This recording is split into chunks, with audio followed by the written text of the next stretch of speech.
Good morning, everyone. I'm Daryl Barnes. And I'm Payton Snell. Today is Saturday, February 2nd, and we're coming at you from sunny and snowy South Elgin, Illinois. Which, a couple of days ago, felt like the coldest place in the world. On January 30th and the 31st, the temperature was around negative 25 degrees. It was colder here in South Elgin than in some parts of Antarctica. But that raises the question, how cold is too cold? Well, the record-breaking cold temperatures didn't stop people from participating in the new viral trend. For more on the popular experiment, we're going to kick it over to Emmi Golonka. Take it away, Emmi. If you haven't noticed, it's been freezing here lately, and while you could lock yourself inside, many people have been making the most of the sub-zero weather by doing the boiling water challenge. If you didn't know, the boiling water challenge is a trend where the participant boils water, then throwing it into the air, and the water turns into snow. This happens in temperatures below negative 20 degrees because the cold air is so dense that there's not enough room for the vapor in the steaming water. It clings to the particles in the air and it forms snow. While fun and interesting to look at, like all viral challenges, it comes with a lot of dangers. Since in the colder weather, there's usually a lot more wind, a lot of the wind blows back and gets the boiling water onto the participant. I talked to a registered nurse, Wright, more about the medical dangers of this challenge. Burns can be very serious, they can be very painful, and they can also lead to high risk for infections. They can also cause the body to go into shock. They can cause blisters, and they can even lead to death.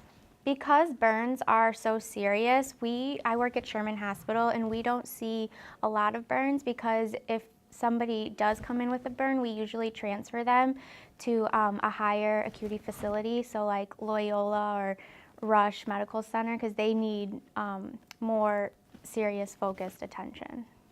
And with that in mind, stay safe. I'm Emmi Golonka from Storm News 27, reporting live.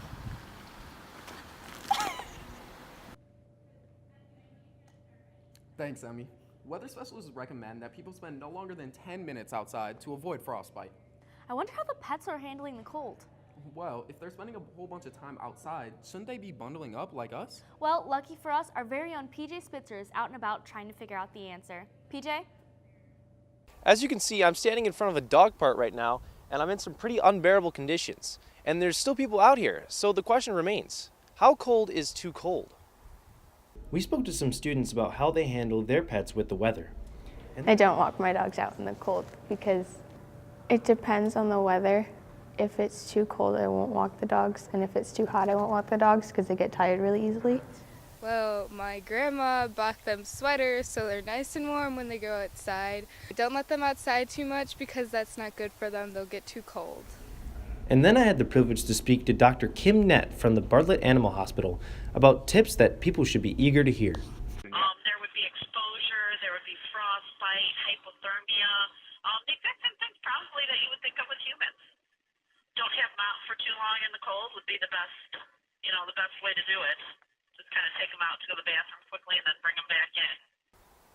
Well, now we know how to keep our little furry companions safe in the cold weather. Peyton?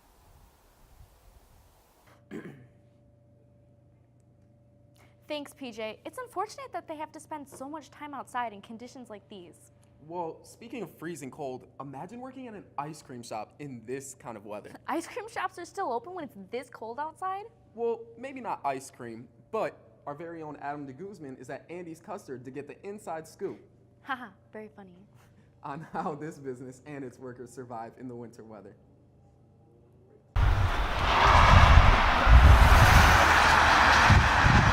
Frozen custard. A great treat when it's blazing hot, but what about when it's 20 below? I'm currently here at Andy's Frozen Custard, where they were one of many shops to be open during the frigid temperatures that occurred just a few days ago. And while that may have driven many of us inside, some still had their craving for the famous frozen treat. Well, when it was like negative 20 the other day, we ended up closing at 8, but we were still open 12 to 8. I mean, we have a drive-through, so people stay in their car where it's warm, but yeah, last night was really busy and it's still pretty cold. So it's never too cold for a custard? No, we still sold a lot of custard even when it was negative 20 out. Now, following the polar vortex, Andy's is also having a $2 Sunday deal going on today only. So as your cravings begin to rise with the temperature, be sure to stop by Andy's, where it's never too cold for custard. Adam de Guzman, Storm News 27. Thanks, Adam. But on a slightly more serious note, the weather also affects how first responders are able to do their job. Allie Polly got an exclusive interview with a local firefighter just to see how much the weather impacts their job. I'm standing outside of Station 21 here in South Elgin, and we're going to meet up with a first responder to understand how they deal with the cold weather. I met with firefighter Harvey Parks to touch on the topic. How does the cold affect your response time? It does not. It does not. Inside the building's warm. The rigs are warm. We're all ready to go. So we'll get to any call in the same amount of time as we would on a sunny day.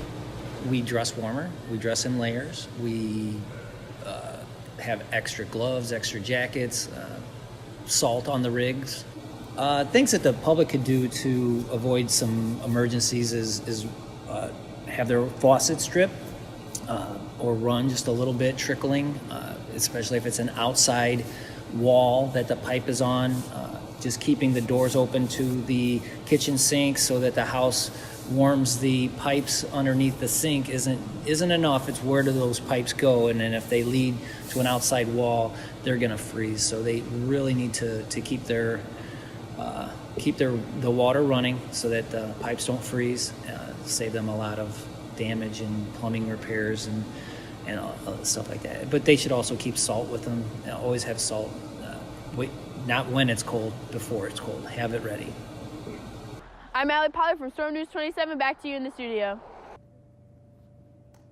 Well, thank you, Allie, and I also want to send thank you to all the first responders who are there for us regardless of the weather conditions. These firefighters are teaching us that it's never too cold to help people in need.